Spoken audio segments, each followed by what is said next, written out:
Hi, it's Greg Gorden here with Rich Baker. Unfortunately, we've had some issue with Pan Pacifica agents interfering with our broadcast, so we've had to relocate Richard to a secure location with audio only. We will go from there, but I'd like to welcome Richard Baker to the Torg Eternity Novels panel. Richard? Hi, everybody. It's a pleasure to be here. I do apologize for the lack of video. I have two entirely different computer systems sitting on my desk these days, and somehow or another, between the two of them, I couldn't get a working webcam on the one that actually let me talk to this channel. So I'll just have to go and make the best I can do here with audio only. Well, I suspect since you work with words for a living, it's going to be okay. We'll manage to get this going just fine. So I would like to just start with some basic introductory questions to introduce you, the one or two people who may not know who you are. But so, how did you get into writing, and what did you first start writing? Well, short answer is in the game business, I started with TSR Incorporated, working on Dungeons and Dragons way back in October of '91. So I worked on D&D for TSR for about 6 years, and then when Wizards of the Coast bought TSR, I followed D&D out to Seattle and worked with Wizards of the Coast up pretty much until December of 2011. And during that time, in addition to doing work as a game designer, I also wound up beginning to write fiction for D&D, specifically the Forgotten Realms. So I wound up writing, oh gosh, I guess I'm up to 11 or 12 Forgotten Realms novels. Um, and I parted ways with Wizards of the Coast right at the end of 2011. And since then, I've kicked around the business a little bit, doing a little bit of my own writing. So I have a military sci-fi series that's just hit book 3 a few months ago. That is the Breaker of Empires series of military sci-fi, and I think it's pretty good. Um, and these days, just a few months ago, I took a job, a day job again, working for Ulysses, for ZeniMax Online Studios, working as a writer on the Elder Scrolls Online game. Mm-hmm. So, Does that mean you're working with Bill Slavisek? yeah, actually, Bill's my boss. Oh, well, there we go. Yeah, small world, huh? Yeah, so it all circles back somehow. Yep. It's kind of Bill's fault. A few months ago, around Thanksgiving, he was out visiting in the Seattle area, and we were having dinner together. And he was just kind of, said, "Hey, I'm having a heck of a time finding a writer for my team." And at the time, I was like, I don't know, Bill, I'm kind of comfortable out here. I sort of like it. And then I got to thinking about it and said, well, okay, I guess Bill really wants a writer. So I threw my hat in the ring, and sure enough, I wound up out here. Uh, so, hey, Radu, I just saw in the chat that they say they can't hear me, but I'm showing my sound is working on my uh, Discord, just in case. I hate Pan Pacifica agents. They get involved with everything. Oh, good Lord. Do they hear me, or do I need to figure out a different answer for this? No, they. I'm just monitoring the chat. Look, a couple people are having problems hearing me, but now Yeah. looks like they can. Okay, so it looks like it's gotten sorted. I just wanted to make sure that it wasn't. I was going to have to pantomime the interview, which, given my limited skills, would have been an extreme challenge. Yeah, let's see. Book, thumbs up. you know. So, how did you come about writing for Torg? How did that journey start? Well, a couple of years ago, Tim Brown ran into me at Gen Con and said, "Hey, we're looking for someone to jump in and do tackle a trilogy for our new version of Torg." Um, and I was kind of surprised by that because while I've been around the business for a while, I've never actually written for Torg, and uh, I I thought, okay, I know it's kind of this big crazy world, and there's a lot of different stuff you can do with it. And I've obviously had a lot of good friends who have worked on this property over the years. So I I took a look at what he what he wanted, and I said, okay, this sounds like fun. So um, I started kind of digging in and doing the research and saying, all right, this looks like an opportunity to just really kind of let my hair down and really kind of just leap into this crazy world with both feet and have fun with something, So Yeah, I would say that you projected that fun throughout the novel. You did a congratulations, that really worked. well, thank I you. think I think I texted you just briefly, before this, that one of the things that interested me most is you are a professional observer of imagined worlds, and watching you look at Torg was a lot of fun. it's like it's just like, oh my gosh, that's so true. I didn't even know it.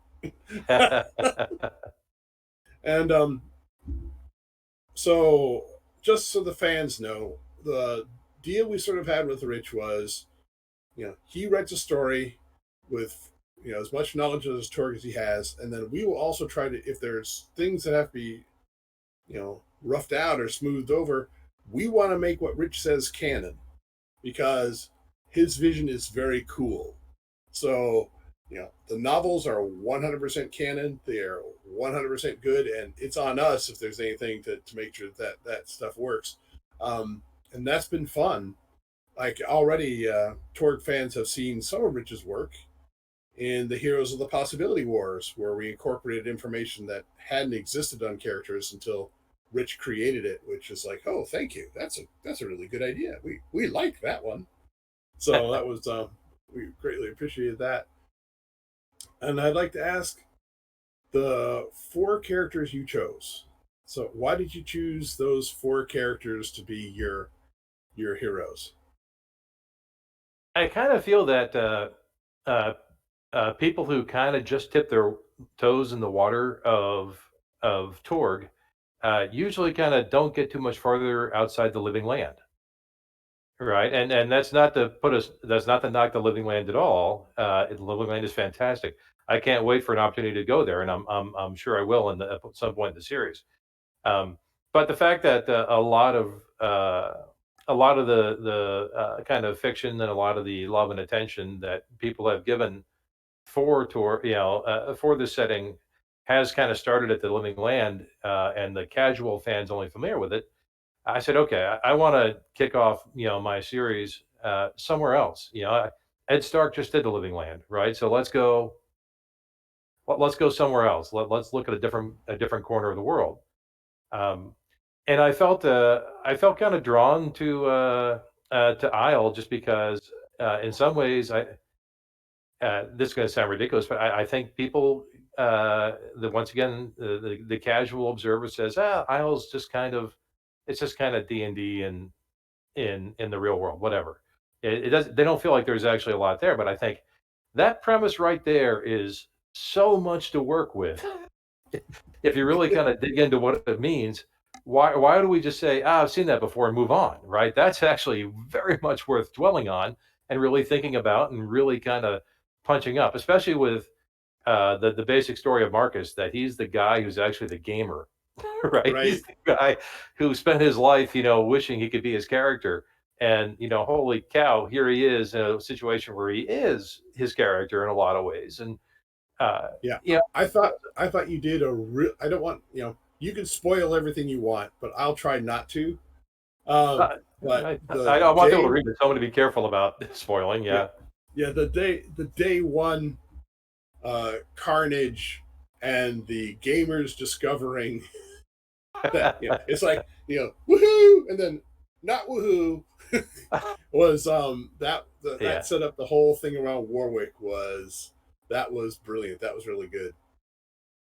Oh, thank you, thank you. I had a lot of fun, and, I will say this, one of the things, you would think from the amount of love and attention I gave to Warwick that it's, like, someplace that has, like, a special significance to me, like, "Oh, Rich must have, like, spent a summer in Warwick or something."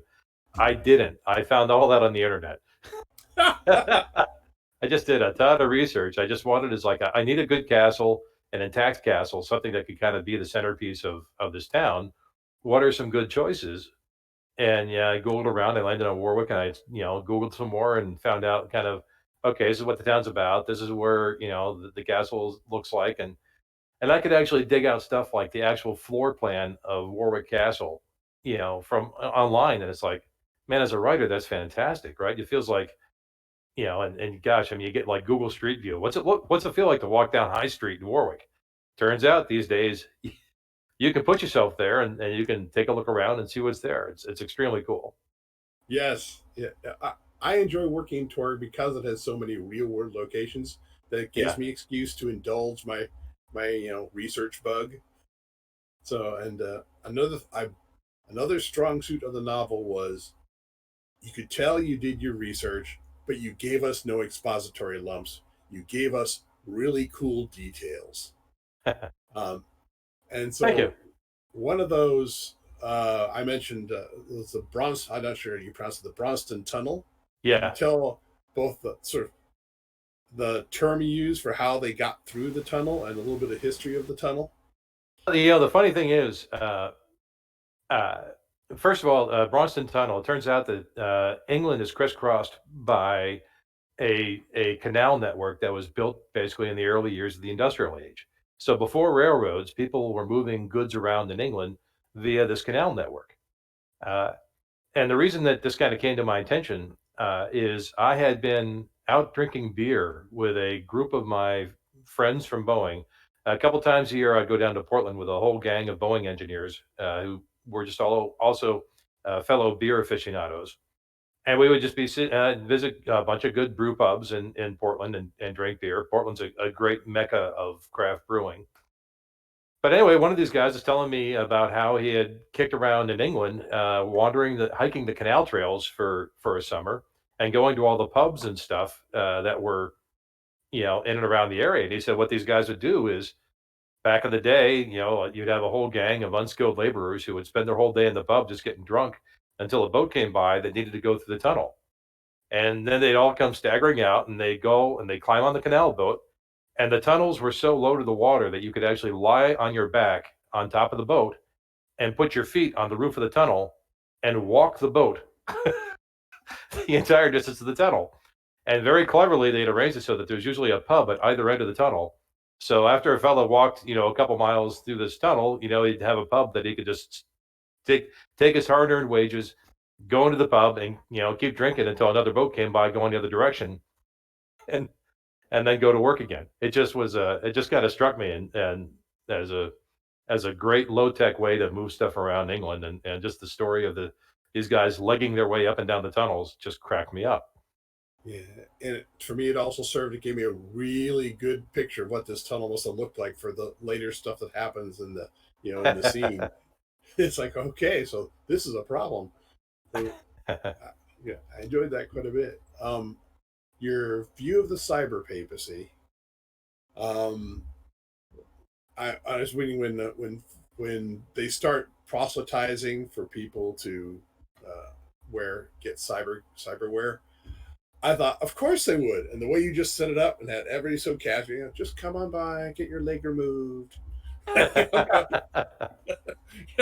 was like, of course they'd be completely low key in front. Absolutely, they would. So I thought you imagined details that we hadn't imagined them, and so like now they are true. So Cool. Hey, I actually really do appreciate that you guys have let me add to the canon a little bit. I mean, I kind of start, by the way, for the benefit of the audience here. I do start from trying to read everything I can that's in the that's easily accessible about a particular area, and making sure that I try not to change the character of the area as I'm studying it, and make sure that I pick up on on the big beats and carry them through. But um, Well, yeah, in the case of the cyber papacy, the bit about GodNet and thinking, okay, how would GodNet, uh, begin to propagate, at first in the first few weeks, and it'd be like, I love the idea that the Amber Alerts, right? When you're driving along and your phone's buzzing at you for some reason, and instead of an Amber Alert, you have a witchcraft alert. Hey, yeah, witchcraft in your area. look out, be on the lookout for witches in your area. You know, Yeah, that's what I thought. All throughout, you've got lovely details that when I'm running Torg, I will absolutely be stealing those. And so I think super. game masters and players of Torg are just your stuff's going to be adopted wholesale. I'm just I'm just predicting.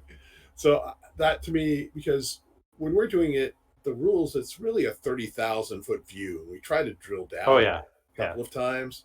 So your novels are really the Google Street View of Torg. This is what it's like to walk through Torg. The journey to London from Warwick, Marcus's terror at realizing he doesn't remember the 21st century too well. Um, all that stuff was well done and set up. So I thought that was excellent. So when so you got Viola, Rose, Ibis, and Marcus. How did you sort of try to set up the relationship between the four of those? Because it's clear that they're starting to the anyway. I'll leave it there. So how do you determine the relationship? um, well, Rose is, I think, kind of a little bit of an obvious one to start with, just because, um, as Marcus is, in Isle, naturally he's going to run across another Islish hero uh, reasonably quickly. And Rose as this representative of somebody who's actually lived in this world that Marcus has essentially dreamed about his whole life, and gamed in his whole life. Um, it was obviously it was um, Rose was the right touchstone for that. In the cyber papacy, you know, uh, once again, I was working hard off of the basic what's the word, the iconic characters in Right. the book, and kind of saying, all right, well, he's gonna, in the cyber papacy, who would be a good person to kind of feature, and um, Viola definitely fit the bill there. And when later on the story winds up in Tharcold, and uh, Ibis has a great story too, of somebody who's came over as part of the invasion force, and was raised in this horrible, horrible world, and had the opportunity to escape to freedom. Um, even if her freedom starts with, well, I guess I'm hanging out with these Russian gangsters now, and they're Yeah. um, so really just kind of matter of looking at surveying the iconic characters that were out there, looking and also, I mean, um, once again, I know that some of the characters have been visited, before by other authors. So I was hoping to find a couple that maybe hadn't appeared quite so much. Uh, and they're all actually quite a lot of fun. They're all really kind of well put together. I will say in book two, which is what I'm working on hard these days. Um, Rose does fall out of the story just a little bit. You see her some, but I spent a lot of time with Maru, Okay. and a little time with Ramatut in book two. So I am trying to make an effort to spread the love around and feature some of these guys. Very cool. So in Axis Mundi, which is book two, where are we going to be traveling? Um, well, Axiom Wash is the name of book two. Axis Monday Oh, is sorry. the series name. Oh, Um, sorry. no worries, it's all good. Um, but I start off with a trip to Japan. So yeah, there's some sort of Pan Pacifica there, and then there is a big shocking development in that front, which I will not say anything about in the interest All of right. saying, hey, that's the big surprise for next year. Um, but then they wind up circling back around and actually going through the Nile Empire to venture into essentially the very worst part of the Sahara, which is where I spent a lot of time reading about this morning. I was reading all about a place called the Tibesti Mountains in Chad and what's actually Oh, there, and it's just fascinating stuff. It's awesomely desolate. Um, you know, I just love kind of reading up on that stuff. So there's a they're going to be spending a lot of time really in the just the most one of the most awful places on earth in terms of sheer desolation and difficult landscape. And I think that's going to be a ton of fun. all right. So we're going to see Ramatut Amaru. So do you have any idea at all who might sneak into the third book? Um, yeah, hang on a second. If you hear a little rustling, I'm actually grabbing my core rule book real quick to make sure I get the name right. Um, I think it's very likely in book three that Thomas Brownstone Ah, might make an appearance. excellent. Um, yeah, beyond that, I'm not 100% sure who else might get into that, but I think yeah, I think Mr. Brownstone is very likely to make an appearance. Yeah. And I do have to thank you because it's really rare for me to have a project that is both professionally fun and fanboy fun. So I got to do both on Maelstrom Bridge. So I'm really looking forward to to the next two. Let's uh, see. yeah, Axiom Wash is I'm looking at it, and I'm hitting stuff, and I'm like, oh, this is just bonkers. This is just bonkers. This is too much.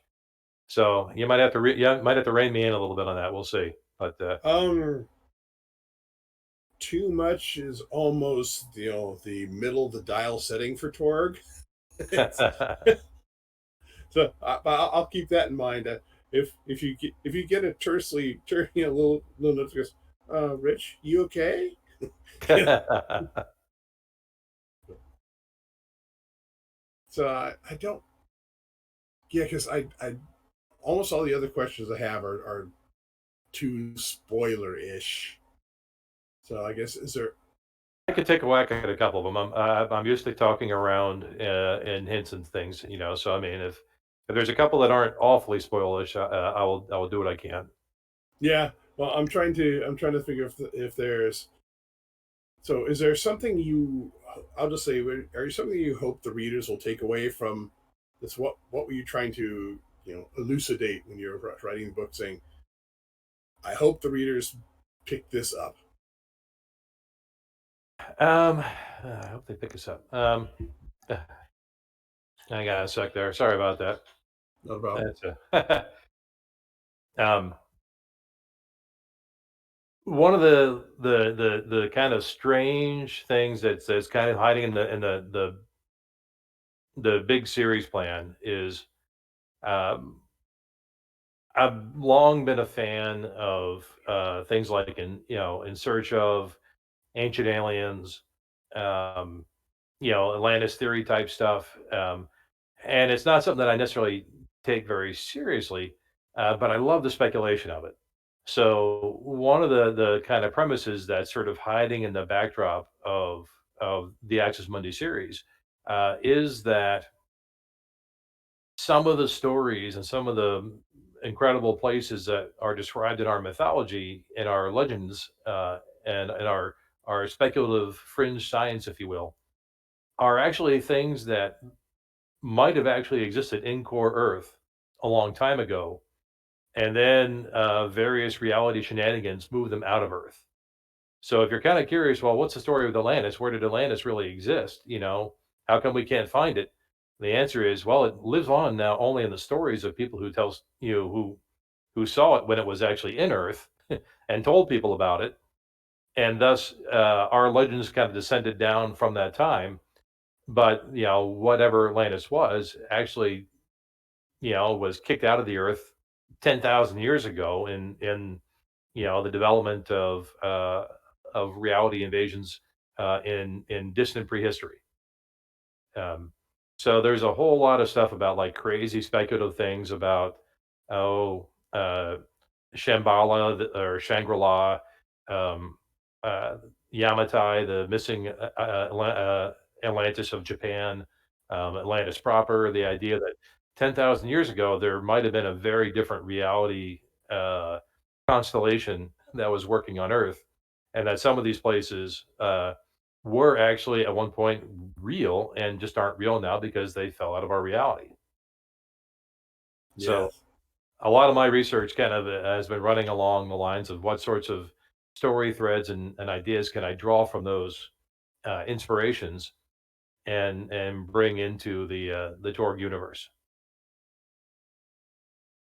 I just noticing that in the chat, Year of the 39 said bonkers is totally okay and great as long as it takes the setting seriously.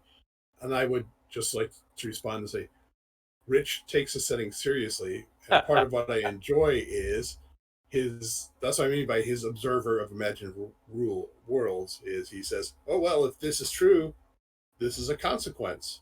And he's absolutely right. And so he fleshes out the world in the way the game never has, and I really appreciate that. So I think that's an exciting um, that's an exciting development for us. Yeah, I will say that when I say bonkers, the basic idea is huge, um, but the characters there's no self awareness in the part of the characters that they live in a bonkers world, if you know what I mean, right? Right. It's my job in this story to kind of be the straight man, if you will, right? That I'm the one, setting up the world, and the people in it are taking it seriously. It's they they see people get killed. Of course, they're going to take it seriously, right? They don't want to be running around and acting like there's no consequences. So there's bonkers is just kind of a way of me saying, hey, there's a lot of really big, crazy ideas in the built into the setting, but yeah, on the level, the worm's eye view of the people who actually live in it, no, they don't see it as bonkers. They might wonder what in the world's going on or why did the world change this way, but they're trying to live with the consequences and make their way the best as best they can. Yeah. So I hope that answers your your I'm viewer's just concern. scanning through chat and Yeah. seeing what they're saying here. But yeah, they're bringing up an infamous example from old Torg, and I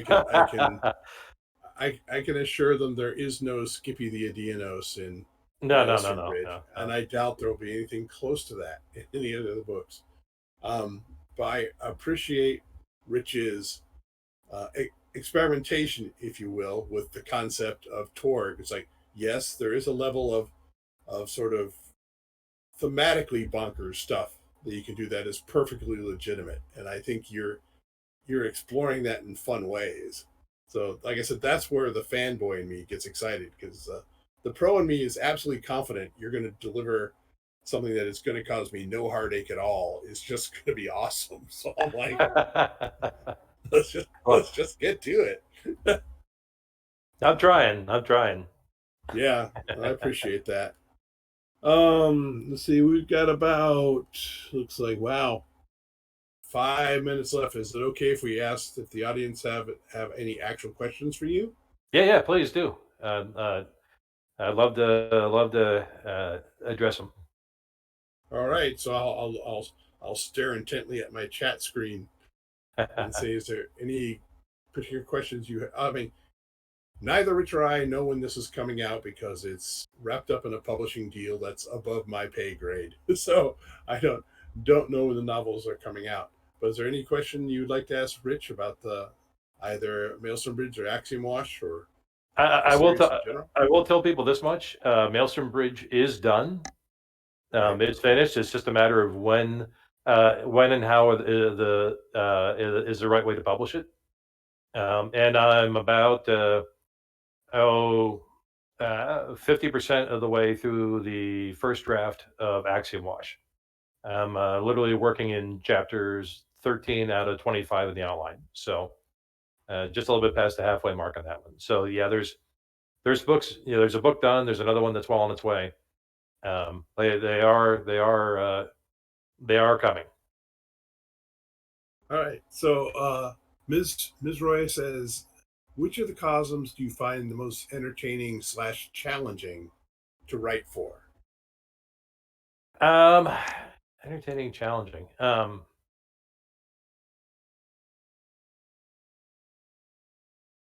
So far, I've done a pretty fair hunk of writing in, obviously, Isle, a lesser amount in the Cyber Papacy, Tharcold, um, Pan Pacifica, and Nile Empire. Those are the ones I've done so far. So far, I have not gone to Aurorish yet, and I haven't gone to the Living Land yet.